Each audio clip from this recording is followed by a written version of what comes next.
about her writing a book in the last days of his life. He thought it was a wonderful idea and encouraged her to start the project. She had waited until 2 years after his death to do it. She had been wrestling with writing it for the past year. The book would give her an opportunity to speak out about the things that mattered to her and delve deep into herself in a way that acting never had. She wanted desperately to complete the book, but she couldn't seem to get it off the ground. Something kept stopping her, and she had no idea what it was. It was a classic case of writer's block, but like a dog with a bone, she refused to give up and let it go. She wanted to go back to acting eventually, but not until she wrote the book. She felt as though she owed that to Sean and herself. In August, she had turned down what seemed like a good part in an important movie. The director was excellent. The screenwriter had won several Academy Awards for his earlier work. Her co-stars would have been interesting to work with. But when she read the script, it did absolutely nothing for her. She felt no pull to it at all. She didn't want to act anymore unless she loved the part. She was haunted by her book, still in its fetal stages, and it was keeping her from going back to work. Somewhere deep in her heart, she knew she had to do the writing first. This novel was the voice of her soul. When Carole finally started the book, she insisted it wasn't about herself. It was only as she got deeper into it that she realized that, in fact, it was.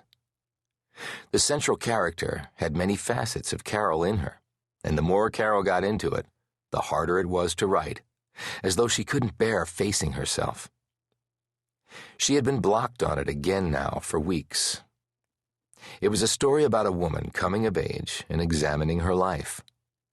She realized now that it had everything to do with her, the life she'd led, the men she'd loved, and the decisions she had made in the course of her life. Every time she sat down at her desk to write it, she found herself staring into space, dreaming about the past, and nothing wound up on the screen of her computer. She was haunted by echoes of her earlier life, and until she came to terms with them, she knew she couldn't delve into her novel, nor solve its problems. She needed the key to unlock those doors first, and hadn't found it. Every question and doubt she'd ever had about herself had leaped back into her head with the writing. She was suddenly questioning every move she'd ever made. Why? When? How? Had she been right or wrong? Were the people in her life actually as she'd seen them at the time? Had she been unfair? She kept asking herself the same questions and wondered why it mattered now, but it did. Immensely. She could go nowhere with the book until she came up with the answers about her own life. It was driving her insane. It was as though by deciding to write this book, she was being forced to face herself in ways she never had before, ways she had avoided for years. There was no hiding from it now. The people she had known floated through her head at night as she lay awake, and even in her dreams. And she awoke exhausted in the morning. The face that came to mind most often was Sean's. He was the only one she was sure about, who he had been, and what he had meant to her. Their relationship had been so straightforward and clean. The others weren't, not to that degree.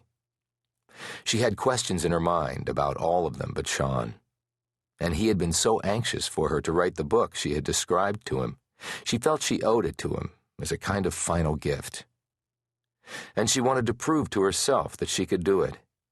She was paralyzed by the fear that she couldn't and didn't have it in her. She had had the dream for more than 3 years now and needed to know if she had a book in her or not. The word that came to mind when she thought of Sean was peace. He was a kind, gentle, wise, loving man who had been only wonderful to her. He had brought order to her life in the beginning, and together they had built a solid foundation for their life together. He had never tried to own or overwhelm her. Their lives had never seemed intertwined or entangled. Instead, they had traveled side by side, at a comfortable pace together, right until the end. Because of who he was, even Sean's death from cancer had been a quiet disappearance.